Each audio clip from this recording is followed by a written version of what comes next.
Então, boa tarde a todos. Meu nome é Isabela. Eu sou R1 de Medicina Intensiva pelo CEPET. Hoje a gente vai falar um pouquinho sobre bradiarritmias. Então, essa vai ser nossa sequência da aula. A gente vai falar sobre definição, um pouquinho da fisiologia cardíaca, as causas de bradi, classificações e tratamento. Em relação à definição, bradiarritmia é uma anormalidade no processo da formação do impulso elétrico ou na sua condução, causando uma irregularidade da ativação miocárdica que vai gerar uma frequência cardíaca abaixo de 60 batimentos por minuto.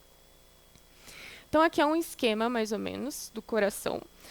O que a gente tem que lembrar em relação à fisiologia cardíaca? O coração, ele é um músculo. E as suas células, elas têm capacidades intrínsecas de gerar potencial de ação, principalmente os miócitos. A gente também tem células P, que são células marca-passo, que elas geram o impulso nervoso, e as células T, que elas fazem a transmissão do impulso, do estímulo elétrico, né? O estímulo, ele vem do sistema nervoso autônomo, simpático e parasimpático. O simpático, ele vai aumentar o automatismo da célula, gerando aumento da frequência cardíaca, e o parasimpático, ele vai diminuir o automatismo da célula, gerando diminuição da frequência cardíaca. Então, aqui a gente tem, aqui no 1, o nó sinoatrial, que ele é o nosso marca-passo fisiológico. O estímulo vai sair daqui, ele vai fazer, vai começar no átrio direito, vai passar para o átrio esquerdo, vai descer para o nó atrioventricular, vai descer pelos feixes de His e pelas fibras de Purkinje. Aqui é relacionando com um eletro. Então, você vai ter a despolarização atrial, a despolarização ventricular, até a repolarização ventricular. E tudo isso representa o nosso QRS. Em relação às causas de bradi, a gente tem causas intrínsecas e causas extrínsecas. Algumas das causas intrínsecas degeneração idiopática associada à idade, isquemia por doença coronariana, infiltração, como sarcoidose e amiloidose, colagenoses, como lúpus, artrite reumatoide e esclerose sistêmica, distrofias musculares, traumas pós-cirurgia cardíaca, doenças infecciosas, como chagas e endocardite. E em relação a extrínsecas, síncope, hipersensibilidade do seio carotídeo, fenômeno de Valsalva, drogas, principalmente beta-bloque, bloqueador do canal de cálcio, clonidina, digoxina e antiarrítmicos. Também hipotireoidismo, hipotermia, hipertensão intracraniana e distúrbios do potássio. Distúrbios do potássio, para nós da medicina intensiva, é algo muito importante que a gente tem que sempre lembrar. A classificação das bradi, nós temos essas três grandes áreas. Disfunções do nó sinusal, que contempla bradicardia sinusal, pausas sinusais, bloqueio de saída sinusal e síndrome bradi-TAC. Também os bloqueios atrioventriculares, que são os mais conhecidos, o BAV de primeiro, segundo e terceiro grau, e os bloqueios interventriculares, que é bloqueio de ramo direito e esquerdo. Mas a gente vai falar mais das disfunções do nó sinusal e dos BAV. Então, em relação à bradicardia sinusal, nada mais é do que um ritmo sinusal com uma frequência cardíaca abaixo de 60 batimentos por minuto. Então, a gente vai ter onda positiva em D2 e D3, a gente vai ter uma onda P gerando QRS em todos os ritmos aqui, P gerando QRS. Você vai ter o intervalo PR e um QRS estreito, só que você vai ter uma frequência cardíaca abaixo de 60. Esse é o único detalhe, o resto é tudo sinusal. A origem, o problema, ele reside na diminuição da automaticidade das células P, que são as células marca-passo. Então, você não vai ter tanto impulso sendo gerado. Pode ser fisiológico, como a maior parte das bradicardias sinusais, acontece bastante em idosos, em atletas, ou durante o sono de pessoas mais jovens, aí com 25 anos, mas também pode ser algo patológico. Pode ser uma isquemia, uma apneia do sono, o uso de beta-bloque, amiodarona, bloqueador do canal de cálcio, ou até representar uma cirrose crônica, uma hipotermia, uma acidemia ou uma hipertensão intracraniana. Mas na maior parte dos casos é fisiológico. A parada sinusal. A parada sinusal nada mais é do que uma pausa maior de 3 segundos na atividade atrial. Não indica uma doença, A gente também vai ter onda P positiva em D2, D3. Você vai ter uma pausa de um ritmo basal, que vai ser sinusal. Só que depois da pausa, você vai ter um ritmo de escape. Se você não tem esse ritmo de escape, a pausa fica eternamente e você tem uma linha reta. Ou seja, você vai ter uma pessoa com sintomas, vai fazer todo o protocolo de linha reta, enfim. Mas aqui você vai ter um ritmo de escape. E esse ritmo de escape, ele pode ser originado de um marcapasso atrial, pode ser originado de um marcapasso ventricular, ou pode ser um escape juncional. Só que aí você vai ter uma onda P anormal. Ela vai estar invertida em D2 e vai estar positiva em AVR, o que não é no ritmo adequado. As paradas sinusais, elas podem ser patológicas, podem significar um nó sinusal doente por uma origem isquêmica, inflamatória, infiltrativa ou fibrosante, ou pelo uso de digitálicos e antiarrítmicos. Já o bloqueio de saída sinusal, ele é dividido em 3 graus. O primeiro e terceiro graus, eles não têm muita relevância para nós, porque ele não é visualizado no eletro. O único que a gente consegue perceber no eletro é o de segundo grau, e ele é dividido em tipo 1 e tipo 2. O tipo 1, você vai ter um encurtamento do intervalo PP até uma onda P falhar e não gerar um QRS. E no tipo 2 ocorre uma pausa sinusal, que vai ser um múltiplo exato do intervalo PP de base. O bloqueio de saída e a pausa sinusal, eles são bem difíceis de diferenciar, principalmente para a gente que está começando ainda a aprender eletro. Tá? Mas para lembrar que é importante. A síndrome Brady-Tach nada mais é do que a alternância entre um período de taquiarritmia, que geralmente é FA, uma pausa e um período de bradicardia. Ela acontece bastante em idosos que têm disfunção do nó sinusal, então é necessário investigação mais aprofundada também. Tá? Aqui. Em relação aos bloqueios atrioventriculares, que é o que a gente mais vê na UTI, de bradiarritmia, né? A gente tem o BAV de primeiro grau. Ele é um prolongamento ou um atraso na condução pelo nó AV. Então, a gente vai ter uma onda P gerando um QRS em todos os segmentos, P gerando QRS, P gerando QRS, mas a gente vai ter um aumento do intervalo PR.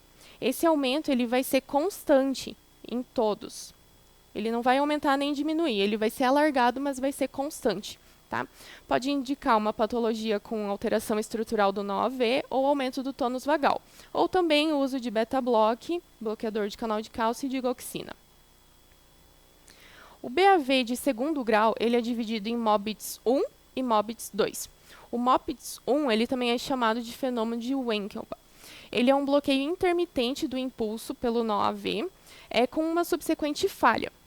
Então, você também vai ter, como sempre, uma onda P gerando um QRS, mas você vai ter um aumento cada vez mais progressivo no intervalo PR, até que você tem uma onda P que não gera QRS, você tem uma pausa, uma falha. Tá? Aqui, a gente consegue ver, se está em dúvida, sempre ver o intervalo PR depois da falha, porque ele vai estar bem menor do que antes. Então, MOBITS do tipo 1. E a patologia que identifica é uma disfunção do nó AV em 75% dos casos. Já o MOBITS 2, ele é um bloqueio episódico e imprevisível da condução. Então, você não tem mais aquele aumento progressivo do intervalo PR. Você tem um QRS um pouco mais alargado, você tem ondas P presentes, que vão gerar QRS, mas você vai ter um aumento do PR constante, até que uma das ondas P vai gerar um bloqueio. Ele é patológico, 20% dos casos é uma disfunção direta no feixe de His e 80% abaixo do feixe, que são nos ramos, que vão levar a um QRS mais alargado. O BAV de terceiro grau, ele é uma falência total do nó AV, uma dissociação completa entre átrio e ventrículo. Tá? Ele pode ser de duas formas aqui para a gente diferenciar, um QRS mais estreito e um QRS mais alargado. No mais estreito, o marcapasso ventricular ele vai estar junto ao nó AV, e no mais alargado ele vai estar abaixo do nó AV, ou seja, nos feixes de His. Indica uma patologia, doenças do nó AV, bloqueio infranodal no feixe de His ou uso de drogas, também como beta-bloques e bloqueador do canal de cálcio. Então, aqui só para exemplificar um pouquinho mais, se o bloqueio for para cima do nó AV, a gente geralmente vai ter um QRS estreito. E se for abaixo, o QRS vai ser mais alargado. Porque a característica das células que tem nos feixes é de conduções mais lentas. Alguns dos sintomas das bradiarritmias que a gente pode encontrar é vertigem transitória, dor torácica, turvação visual, fadiga, síncopes, confusão mental, sudorese, dispneia, também cianose, letargia e obnubilação. Em relação ao tratamento, o manejo que você vai ter quando você se depara com uma bradiarritmia. Primeiro, você vai pedir um eletro para você conseguir identificar realmente qual que é o ritmo que está acontecendo. E você vai ver se o paciente tem critérios de instabilidade. Se ele tem hipotensão, alteração do estado mental, choque, angina ou sinais de insuficiência cardíaca. Se ele não tem nada disso, você vai monitorar e observar. Aí é um momento que você pega a prescrição, vê se o paciente tem algum tipo de beta-bloque, se ele não está com uma dose muito aumentada para você precisar fazer o desmame, para você precisar desintoxicar o paciente desse tipo de droga. Mas, se ele tiver critérios de instabilidade, você vai iniciar a atropina e vai preparar para o marca-passo transcutâneo.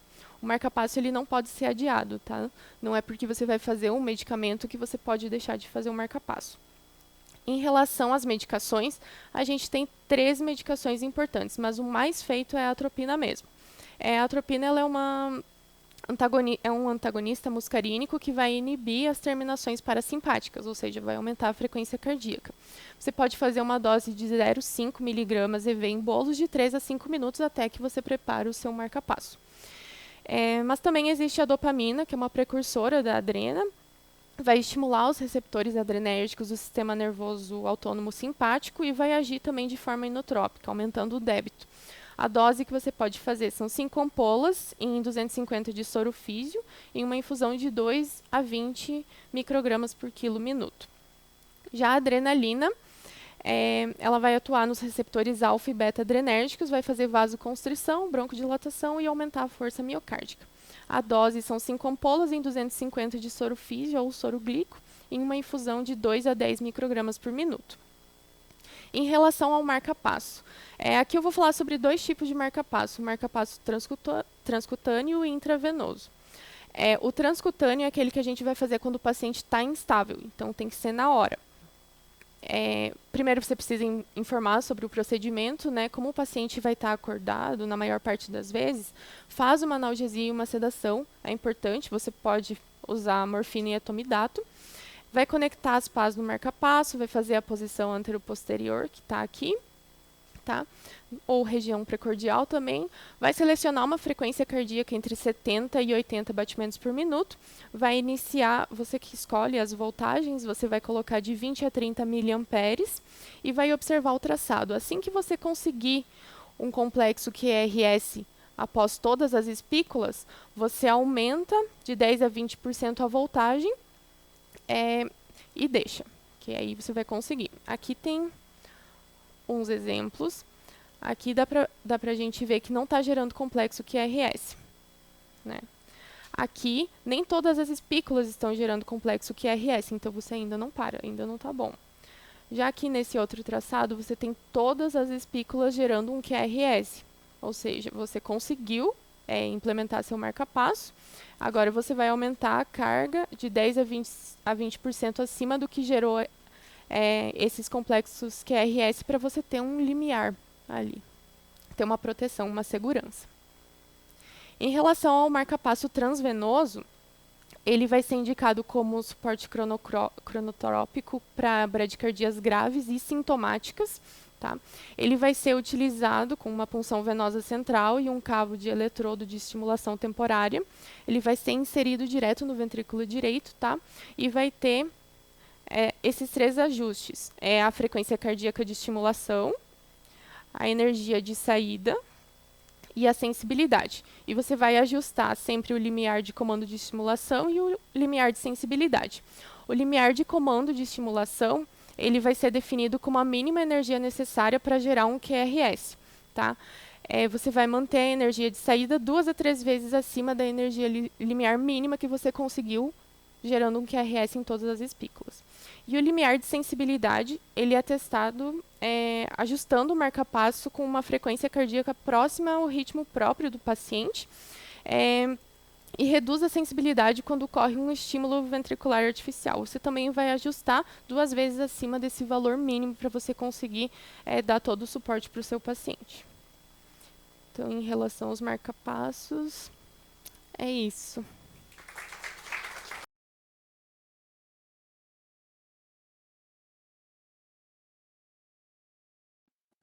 Você achou da aula? Tem alguma pergunta, algum comentário? Eu achei interessante. Eu tive um paciente que tinha um marca-passo prévio, que estava fazendo GAD no TI, ele estava fazendo VAVT lá. E aí a gente tinha pedido para a telemetria reavaliar, e ele chegou a descer do centro cirúrgico 2 vezes. E aí, tipo, ele estava tão instável a ponto de que ele podia mexer o braço. Então, quando o médico subiu para avisar, né, depois do procedimento, para tentar deixar ele restrito no leito, mexendo o menos possível. Ah, ele tinha colocado o marca-passo? Sim. Aí os cabos estavam tendo tipo um mau contato, por uma coisa estrutural dele. Então, assim, infelizmente ele teve uma parada lá e a outra por uma questão de marca-passo mesmo. Então, assim, foi bem estranho pra mim. Lá atrás, ele estava tratando, ele era um dos pacientes que tinha infecção pelo caderno tunelizado, estava tratando já estava no 8º dia de DAPT. E aí estava tendo alterações teve do uma discussão marca-passo. depois, possivelmente, por um processo inflamatório. Então quando me falaram, ele parou, eu falei, o quê? Né? Que tipo, tinha descido para reorganizar, mas ele estava usando umas grades assim de 50, que a programação dele no marca-passo era mais ou menos de 60 mesmo. 60, ele tinha organizado. O marca-passo não estava funcionando, né? Então, tipo, o isso cargo não levou. estava sendo capturado. Exato, então isso levou ele a óbito, mas por uma coisa dele, estrutural, eu nunca tinha visto. Ele fez uma endocardite? Não, aparentemente os lugares em que estavam os cabos não estavam tendo estímulo, né? Provavelmente Eu tive muita endocardite em cabo de marca-passo, endocardite entre aspas. Né? Mas infecção ou na área de implantação ou ao redor do cabo. Estava fazendo um biofilme e uma infecção como se fosse uma endocardite infecciosa. Cabo do marca-passo vai precisar de ser trocado em determinado momento. Vai ser trocado, obviamente, no centro cirúrgico, tira um e o outro. Vai ficar tirando o marca-passo.